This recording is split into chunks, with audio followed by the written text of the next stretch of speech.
Hello students, in the today's video we have to discuss about the behavior of a conductor in electric field. In the previous video we have discussed about the electric potential of system of charges. So before going to discuss the behavior of a conductor in electric field, first we have to know about the what are the conductors. So conductor are the substance which allow easy movement of the charge through them because conductor have free electron or ions. Means conductor are those material which have the free electron. Due to that free electron, charges can easily flow through them. So now we have to discuss about the behavior of a conductor when placed in a magnetic field, so in an electric field. So first of all, the first point which we have to discuss here, the net electric field intensity in the interior of a conductor is zero. Means when any conductor placed inside a electric field, the value of electric field intensity inside the conductor is zero. So we have to discuss कि why that become zero and how it will become zero. कि ये zero क्यों है और ये zero कैसे हो गई. तो we'll take an example. First of all we say that कि this is any conductor, ये कोई conductor है. We applied electric field on it. इसके ऊपर हमने क्या अप्लाई कर दिया, इलेक्ट्रिक फील्ड अप्लाई कर दिया. The electric field have intensity E. इसकी इंटेंसिटी क्या है, E है, और you can take it E naught. So this conductor have free electron. This conductor have free electron. So electron have charge Q is equal to minus E. So we have a formula that E is equal to F by Q. So these electron which are electron free in this conductor can experience a force. This force is equal to Q into E. This Q into E minus E capital E. This is the force. This is the force experienced by the free electrons. And these electrons start moving in opposite direction of the applied electric field. Reason behind that ki F and there is minus means the direction of this E and direction of this F is opposite in direction. So due to that ki this end of the conductor become negatively charged and this end of the conductor become positively charged. The reason behind is this, because the electron move on that side. If electron move on that side, so due to that movement of electron on that side, this side become positive and this side become negative, outer side. So there is a distribution of charges. Charge की यहाँ पे distribution होगी. One side of the conductor become positive charge, one other side is become negative charge. So now you have seen here this is a positive charge and a negative charge. Again this is a positive charge, negative charge. So if there is a charges, there must be a field line. So another field there is a set. Which field is known as EP, which is known as induced field. This move in that direction like this, positive to negative, positive to negative, positive to negative. So due to application of external electric field, there develop an internal electric field which is known as induced field. And this induced field E naught and EP are equal in magnitude but opposite in direction. So now we have to find that what is the value of electric field inside or E net.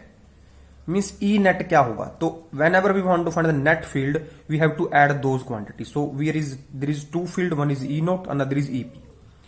So we'll put the value of both E naught plus EP. So if we put the value of E naught in place of E naught, we put E minus EP. So minus EP plus EP. So this EP and EP cancel each other. Here comes out the net electric field comes out to be zero inside the conductor. This we have to prove. So here we have to line 2 or 3 lines. Side A and B. We say that this is a side A and this is side B. Side A become positive charge and B become negatively charged. The side A of a conductor become positive charge due to the transfer of the free electron to the side B. The side B conductor become negatively charged. In other words, side A and B has less electron and B side have the more electron. कि इस side सारे electron थे वो उधर चले गए, इसका मतलब नेगेटिव चार्ज तो इधर पॉजिटिव बचा और ये आपका क्या बन गया, नेगेटिव बन गया. So this is the redistribution of charges. यहां पे क्या हुई, रीडिस्ट्रीब्यूशन हुई चार्ज की, जिससे यहां पे क्रिएट हुआ, क्या क्रिएट हुआ, additional field.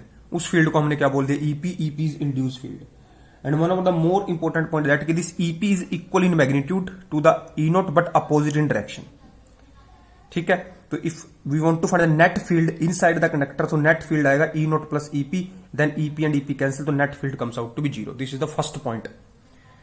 Now we move to the second point. The second point in this, electric field just outside the charge conductor is perpendicular to its surface. So again we have to take a conductor. We say that this is a conductor.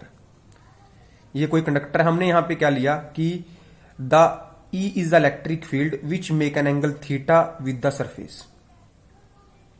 ठीक है, हमने माना क्या माना, E is not perpendicular, E आपका perpendicular नहीं है, means E को हमने कंसीडर कर लिया कि E परपेंडिकुलर नहीं है। अब हम E को परपेंडिकुलर प्रूव कर देंगे। So now we resolve E, ये आपका E का एक कंपोनेंट आ गया, ये हमने कह दिया कि this is the tangential component and this component become E cos theta.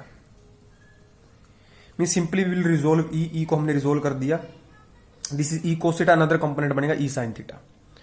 And we all know that कि inside E is zero, किसी भी conductor E inside zero होता है, इसका मतलब E अगर जीरो है तो सारे के सारे चार्ज कहां है, सरफेस पे हैं।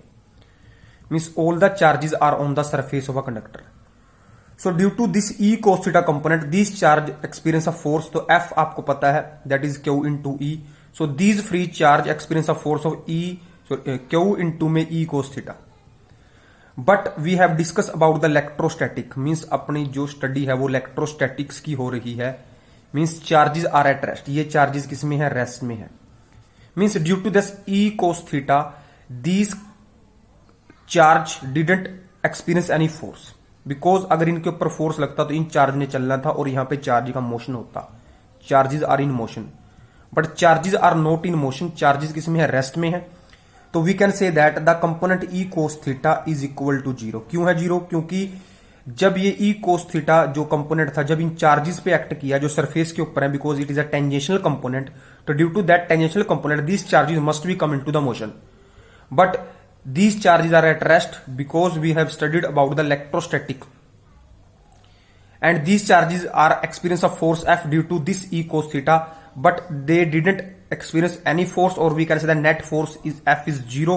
So if we put F is zero, Q into this, but this Q is not equal to zero, charge तो है यहां पे, इसका मतलब जो E cos थीटा है वो आपका जीरो हो गया। So E cos theta zero है तो E cos theta is equal to zero. E भी यहां पे जीरो नहीं है, क्यों नहीं है, क्योंकि हमने इलेक्ट्रिक फील्ड तो अप्लाई किया है।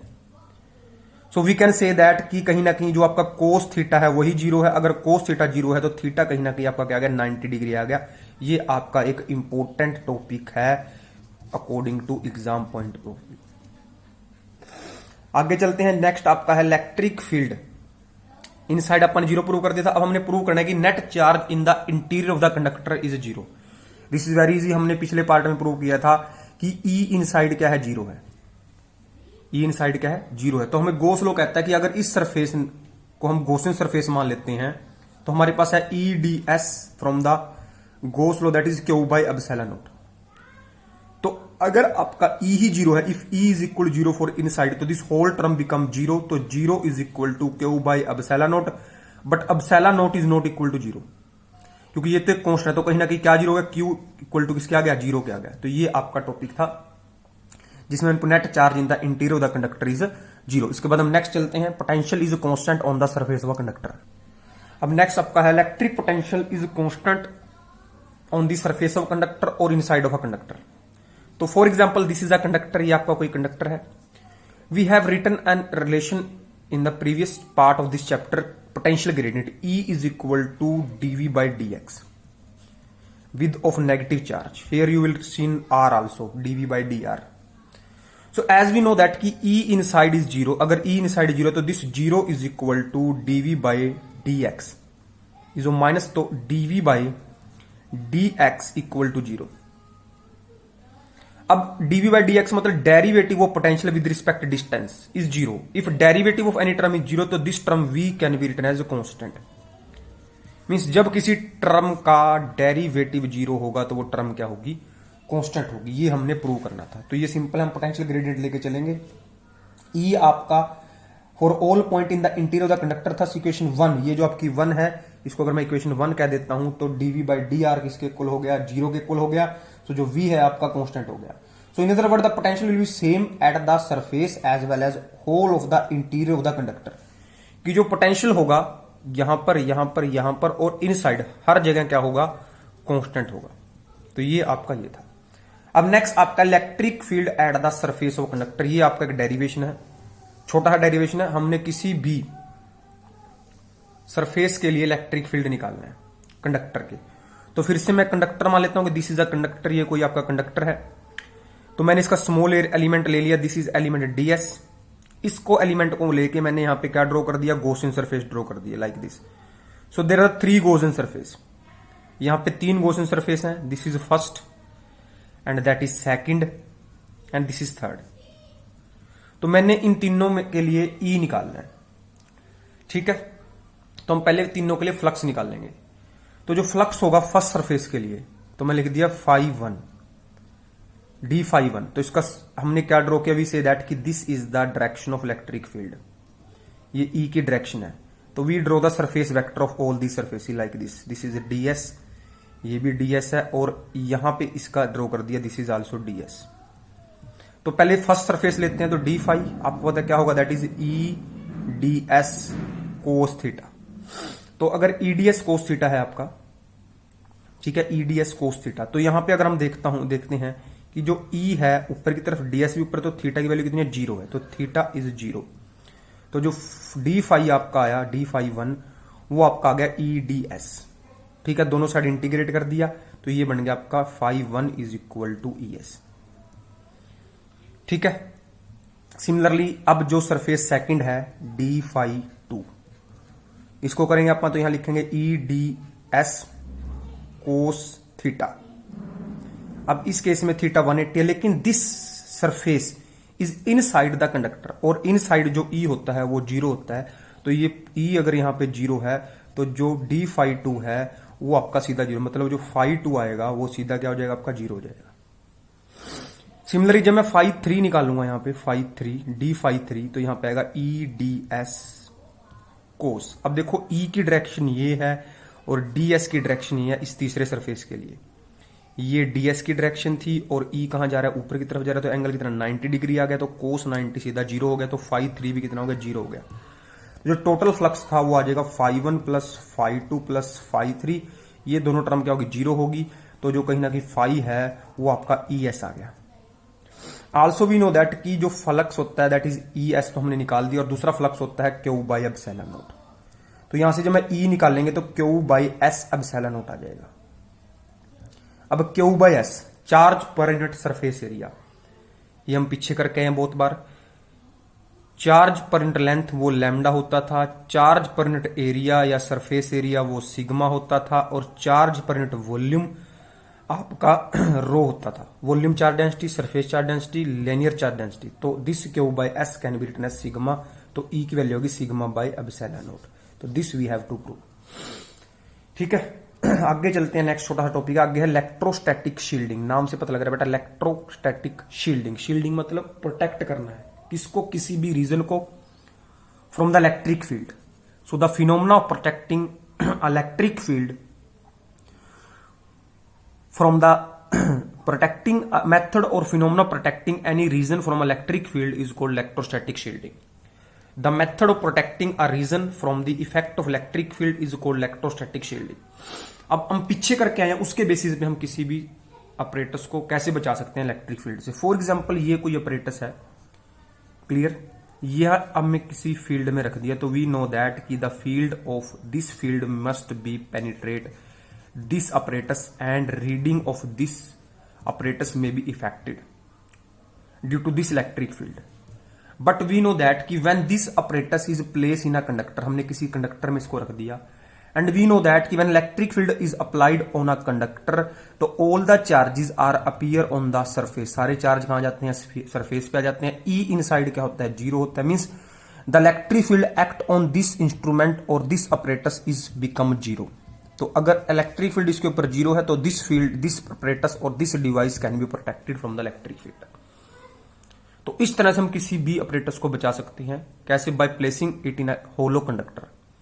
अब आपको एक पॉइंट याद रखना है कि during the thunder and lightning you are advise to sit inside a car और your house, not outside. Reason क्या है कि आपकी कार एक होलो कंडक्टर बन गई बेटा. Means there inside E become zero, so there is no conduction of charges inside a car.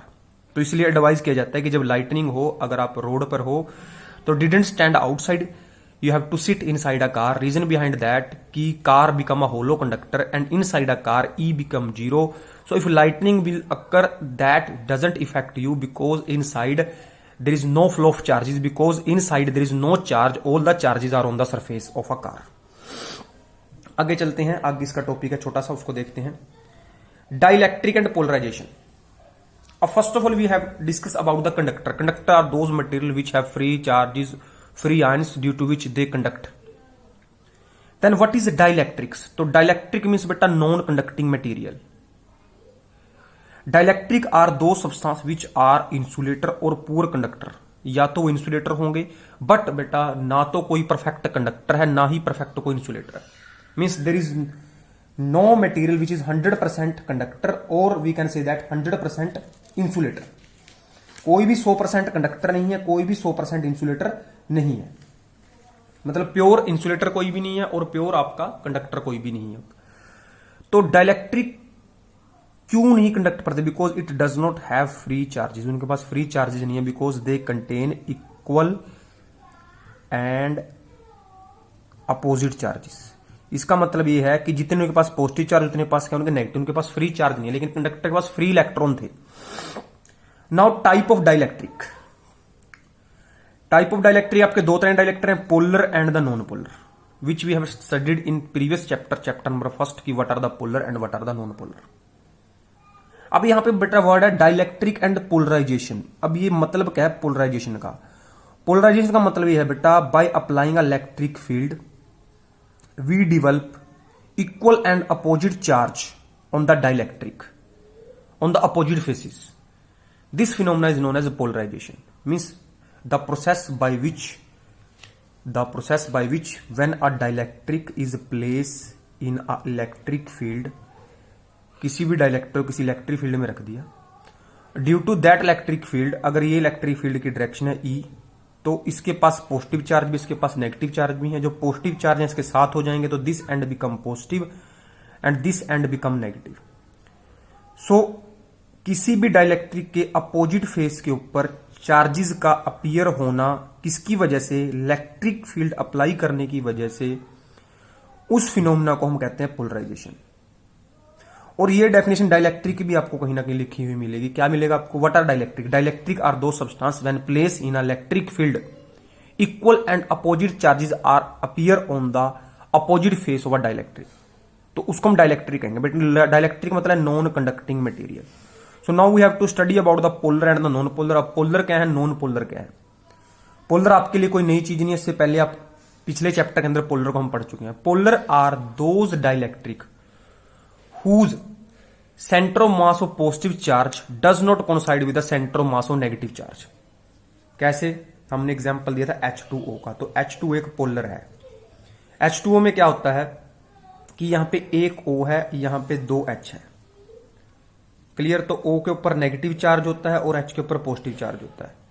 तो centre of mass of negative charge और centre mass of positive charge does not coincide. Means positive charge and negative charge are at some distance. So if they are at the some distance they create a dipole. ये क्या बनाते हैं? यहां पे dipole बनाते हैं. और जिनकी डायपोल मोमेंट क्या होती है? पी होती है. क्लियर? उसको पोलर कहते हैं. अब नॉन पोलर क्या है? Non polar are those material whose centre of mass coincide with the whose centre of mass of positive charge coincide with the centre of mass of negative charge. उसको हम non polar कहते हैं. अब non polar कौन से हैं बेटा? H2O2 N2 these all are the non polar. और आपके HCl H2O NH3 CO2 alcohol these all are the polar. अब H2O मैंने बता दिया. HCl में क्या होता है? एक H होता है, दूसरा Cl होता है. H के ऊपर पॉजिटिव, Cl के ऊपर क्या negative, separate by some distance. तो ये आपके थे polar and non polar. Next we have to discuss की what is the effect on the polar and the non polar when placed in electric field. तो पहले हम डिस्कस करेंगे behaviour of a polar and non polar electric field. तो पहले आप polar बेटा. तो पहले मैं आपको यहां पे समझाता हूं कि ये कोई पोलर था, like we say that H2O. Means H2O के अंदर बहुत सारे वाटर मॉलिक्यूल हो सकते हैं. तो ये प्लस है, ये माइनस है, ये प्लस है, ये माइनस है. So ये positive charge negative charge, positive charge negative charge separated by some distance, so it create a dipole. अगर यहां पे एक डायपोल है तो due to dipole there is a dipole moment P, बस पी की कुछ ना कुछ वैल्यू है। ठीक है, तो मैंने यहां पे एक डायग्राम है, इस डायग्राम से आपने समझना है कि जब हम किसी भी पोलर के ऊपर ई अप्लाई नहीं करते, means electric field applied is zero, so these polar molecule align themselves in the form of ring. तो उस अलाइनमेंट की वजह से क्या होता है कि जितनी डायपोल मूवमेंट एक मॉलिक्यूल ने क्रिएट की थी उतनी ही डायपोल मूवमेंट दूसरा मॉलिक्यूल क्रिएट करता है, and due to that this dipole movement is equal and opposite. So this and this and this and this cancel each other.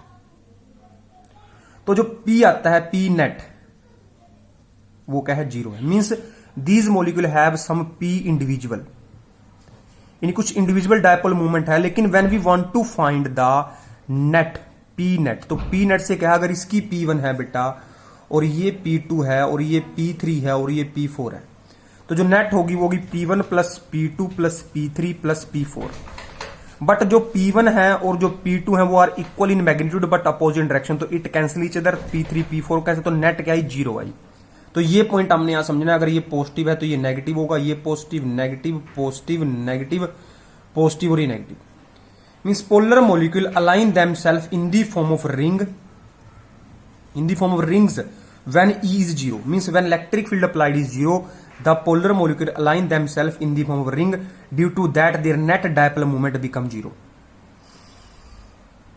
Clear? So now what happen when E is applied? So E is now applied, कि यहां पे हमने E को applied कर दिया, there is a finite value, तो तब क्या होगा? So due to that this electric field, these molecule are align themselves in a straight line, और we can say in the same direction, सारे के सारे अपने आप को सेम डायरेक्शन में अलाइन कर लेते हैं। तो सेम डायरेक्शन में अलाइन करने की वजह से क्या होता है, सो जो ये मॉलिक्यूल है, दीज मॉलिक्यूल, तो इन मॉलिक्यूल की वजह से जो ये रीजन के डायपोल्स हैं, क्योंकि आपको पता है इनसाइड चाहे वो कंडक्टर है, सारे के सारे चार सरफेस पे आ जाते हैं, तो this end become negative and this end become positive. So again positive charge and negative charge separated by some distance, so it create a additional dipole moment which is known as EP. तो जब तक electric field नहीं apply था तो इनकी net dipole moment क्या थी, zero थी, तो यहां पे एक एडिशनल इलेक्ट्रिक फील्ड डेवलप हो गया जिसको हमने क्या, ईपी कहा, और इस ईपी की वजह से there is a additional dipole moment, तो मींस जो पी नेट था अब जीरो नहीं है, पी नेट की वैल्यू क्या है, सम फाइनाइट वैल्यू, किसकी वजह से, due to applied electric field. तो ये आपने समझना, मींस किसी भी पोलर मॉलिक्यूल की जो डायपोल मूवमेंट होगी वो क्या होगी, जीरो होगी, जब तक उसके ऊपर ई अप्लाई नहीं करेंगे। लेकिन जब हम ई अप्लाई कर देंगे तो these molecule align themselves in a straight line और in the direction of applied electric field, so due to that the dipole movement all the molecule get added, सभी की जो डायपोल मूवमेंट थी वो एडिड होगी। पहले ऐड होने की वजह से जीरो आ रहा था, लेकिन जब हम इलेक्ट्रिक फील्ड अप्लाई करेंगे तो सिर्फ ये बीच के, लेकिन ये पॉइंट और ये पॉइंट जो बचे हैं, नेगेटिव बनेगा पॉजिटिव बनेगा, तो these molecule have some dipole movement. So the dipole moment of all molecule get added and hence the substance has a finite net dipole moment in the presence of electric field. The effect of placing a polar substance in electric field simply align the all molecule in the same direction which create an additional dipole moment. इनकी एक additional dipole moment create हो जाती है। अब आगे चलते हैं next आपका नॉन पोलर के ऊपर क्या होगा, तो नॉन पोलर में क्या होता है बेटा, for this is a positive charge and इसके चारों तरफ क्या नेगेटिव चार्ज है। क्लियर? तो यहां पे क्या है, ये पॉजिटिव थे और ये नेगेटिव थे, मींस ये एक दूसरे के ऊपर ही है, means there is no separation the positive charge and negative charge. So simply we can say P यहां पे क्या है, जीरो। क्यों? क्योंकि पी होता है क्यू इंटू में 12, एल की वैल्यू यहां पे क्या है, जीरो है, तो पी आपका क्या है, जीरो है। What happened when we applied E? हमने यहाँ पे E अप्लाई कर दिया, तो when applied E, these molecule are stretch themselves like this. तो इससे क्या होता है कि ये नेगेटिव बन जाएगा और ये positive in the direction applied electric field. So E की यहाँ पे भी क्या है, फाइनाइट वैल्यू है, तो negative positive separated by some distance, so it create additional dipole. तो उस डायपोल की वैल्यू क्या हो, इंटू 12, मीन्स इनकी जो P है वो कुछ ना कुछ होगी और उसकी वैल्यू क्या होगी, फाइनाइट आएगी। क्यों? क्योंकि ये स्ट्रेच हो गए। But when we remove this field, जब इस फील्ड को रिमूव कर दें, again they gain they shape, again their P become zero. तो ये आप लोगों ने इसको समझना है। तो ये आज की वीडियो में इतना ही था। नेक्स्ट वीडियो में मिलते हैं हम पोलराइजेबिलिटी।